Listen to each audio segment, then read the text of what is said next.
box noise that says the great-grandfather was equipoised. I chose Paul Revere, now chose no bum steer.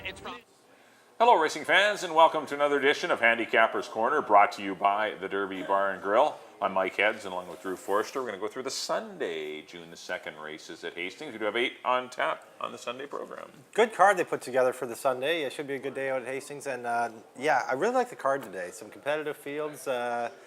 That nice $15,000 race for older horses going long. Babies, there's yep, babies, some 2-year-olds going 3.5, so that's always fun to watch the youngsters get their first start. Let's kick things off with the first half of the early double, non-2 4,000, going 6.5 furlongs. I'm going to go to the 5, Sir Ronrico, kind of an obvious pick, good runner-up effort at this level last time. I think a repeat effort should get him the money, and I'm going to try Sir Ronrico with Richard Hamill to win it. Not a lot of speed in the race. I think he can get the lead, dictate the fractions, and be pretty dangerous. Put the 2, Lucky Moly Minor. I've picked him a couple of times, but going to run some okay races. But one of these days he'll break through with a win. And I put the 7, the 3-year-old Regal Deputy, in for third. Source did sit down the gate last time he ran, but he was scratched a couple weeks back and has been re-entered since. So perhaps he'll be on his better behavior because there is a good pedigree there. We'll see if he improves. But he'll need to improve to beat some 4-year-olds, though.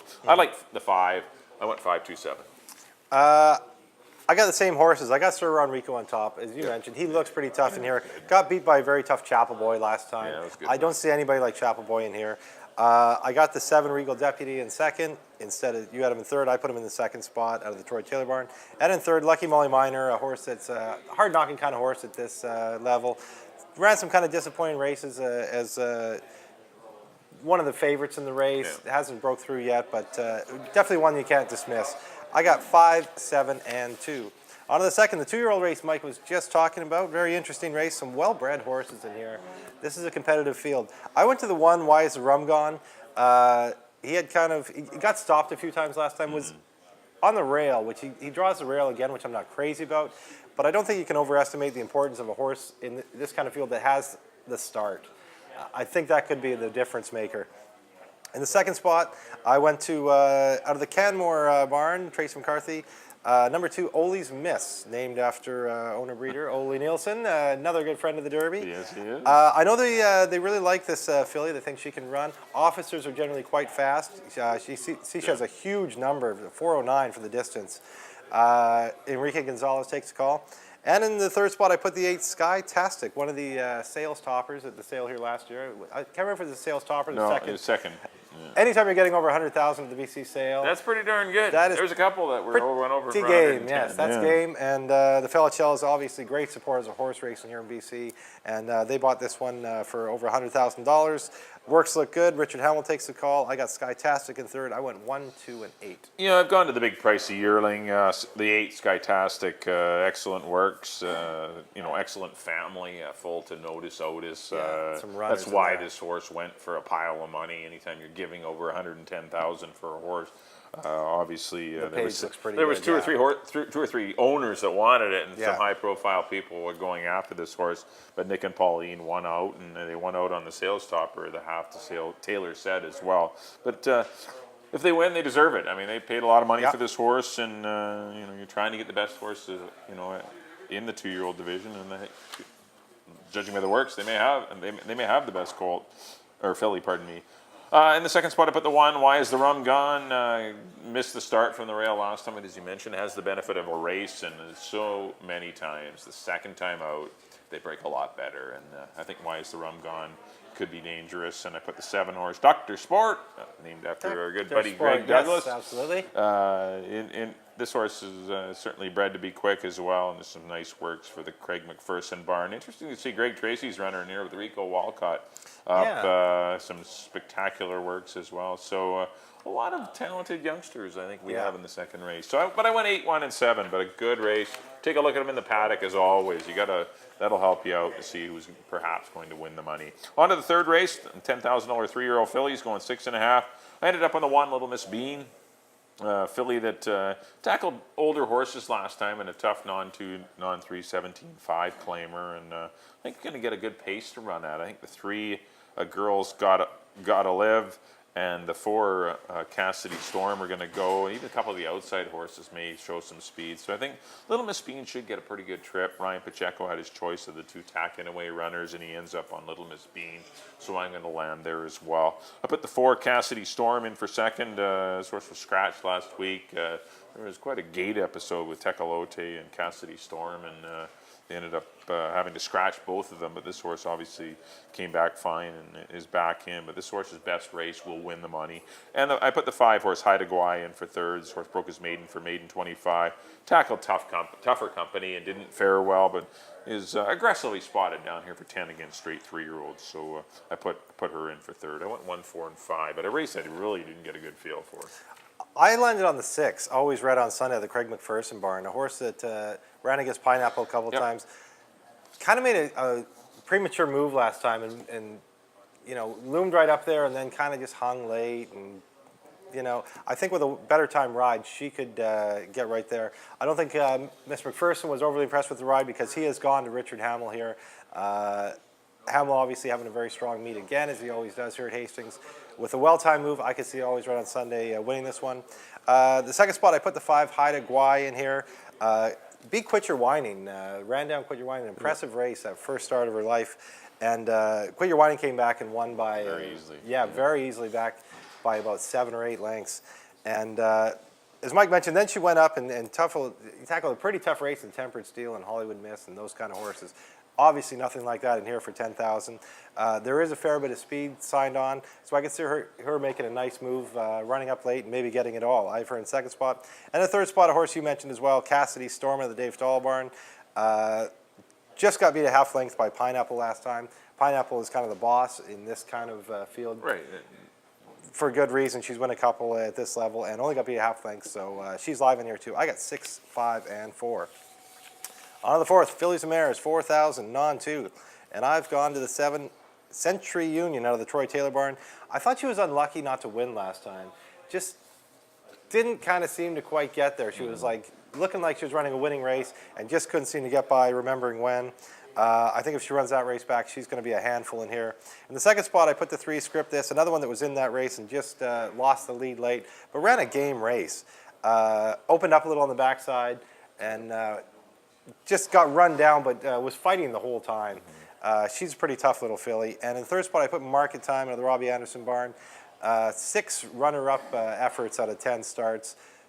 What can you say? She's always runs a race, always seems to hit the board, and very tough. 8 out of 10 hitting the board, so can't leave her out of your try tickets. I got 7, 3, and 4.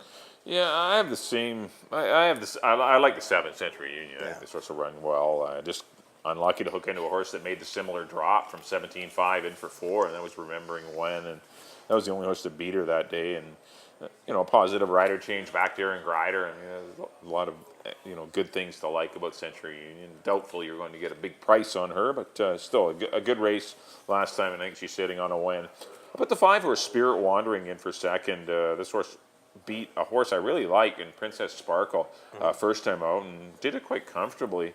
Then came back and ran an okay fourth going long against Storm again. There was no pace on. This horse is really compromised by no pace. And I know the horse didn't finish great, but I think another positive rider change to Scott Williams.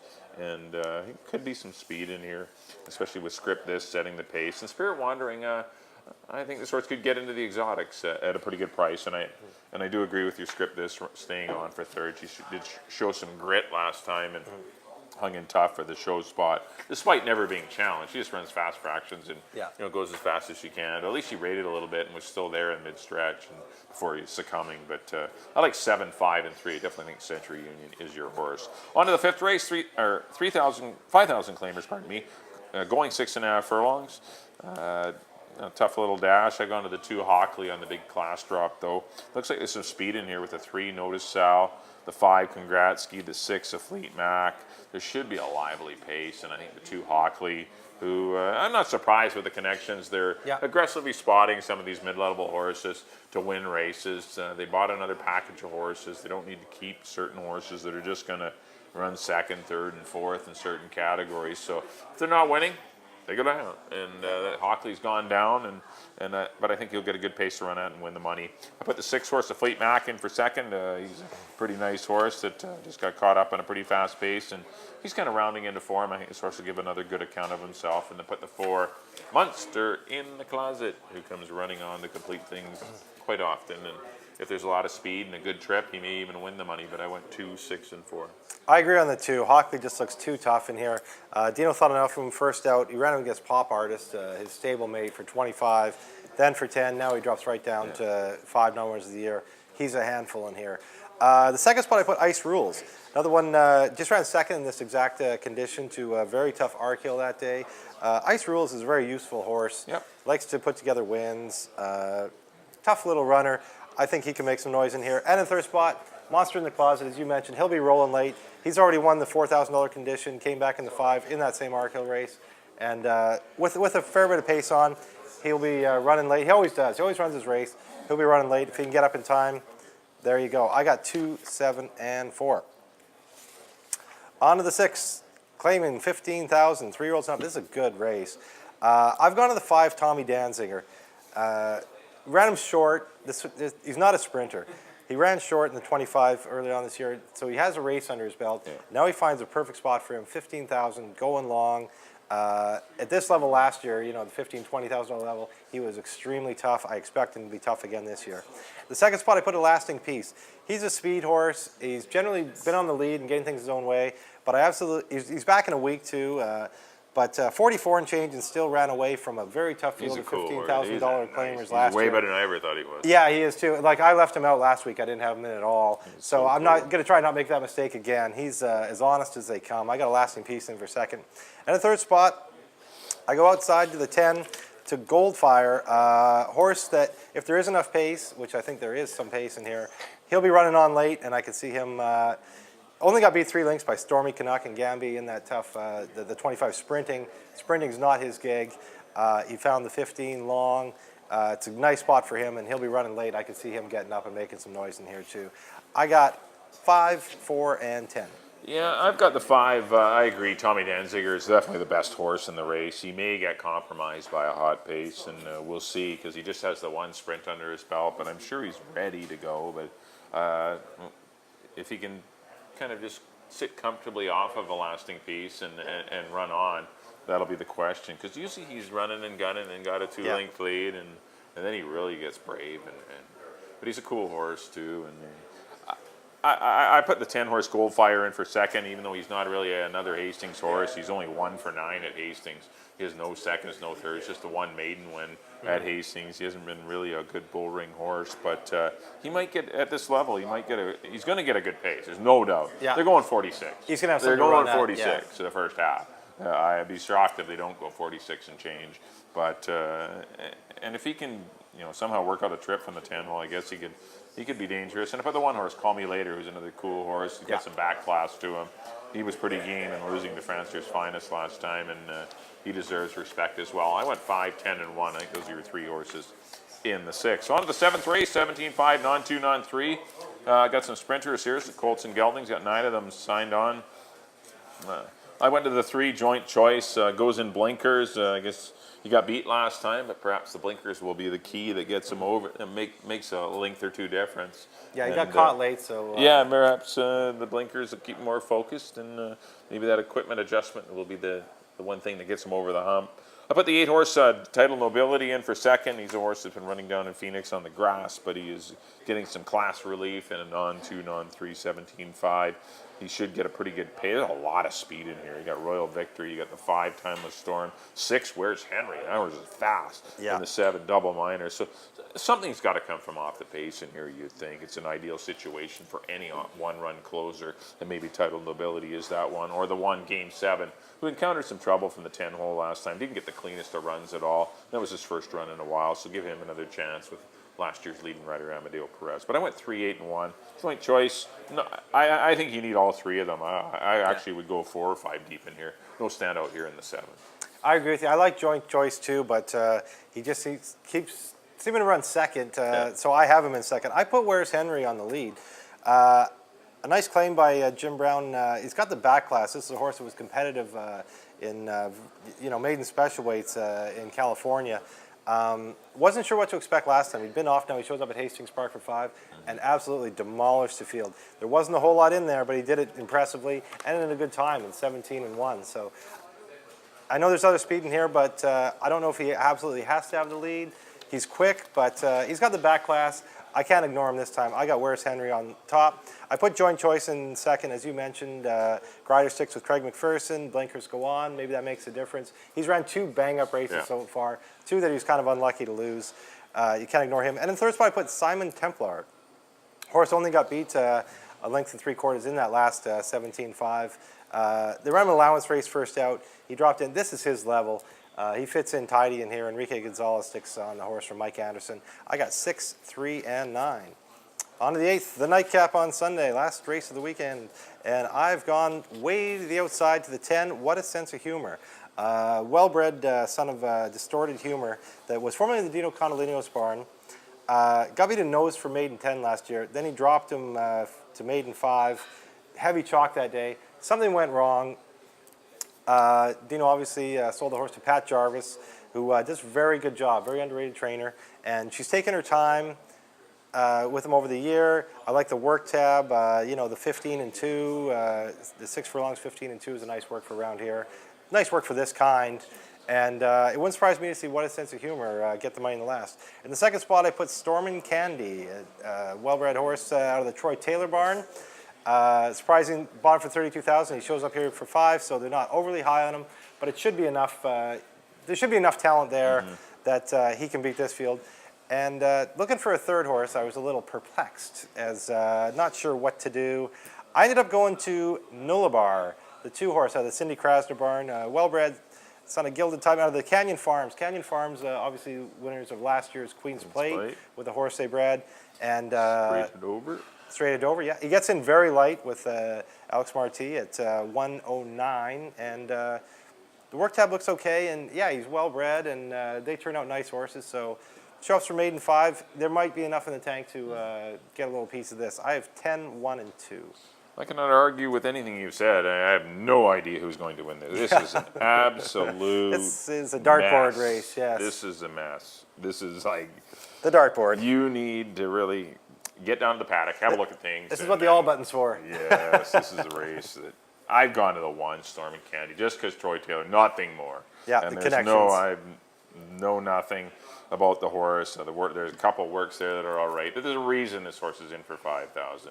And with a horse that maybe they're not fond of and withdrawing the rail, you must be concerned because maybe the horse is not a super speed baller. So if you've got the rail and you're not speed, that's not good. I put the 9 Extra Moon in for second. Horse that's been beaten 11 lengths a couple of times, and I'm justifying this horse being on the board. But still, at least it ran against Where's Henry, who went down there in 17 and change. And so, he won by 9, so yeah, only a couple lengths. The 11 looks inflated, yeah. But still has to deal with the 9 hole. And I put the 7 Keno Magic. This horse trailed the field throughout against a tougher field, but still, I know this horse in connection, the breeding's good. Perhaps there's better second time out. Might just had the deer in the headlights look and just didn't run at all. The horse trailed the field way back and at least has a good comeback work. But I really didn't have an opinion on this race at all. I just tried to make a case for somebody. I looked, the 5's tough to take, the 6, the 10. I guess you can, I can't slam you for taking the 10.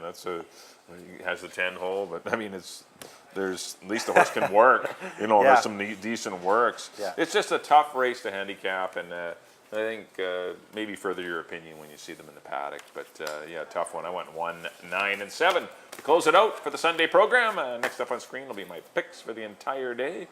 The ones definitely liked a few of the earlier ones.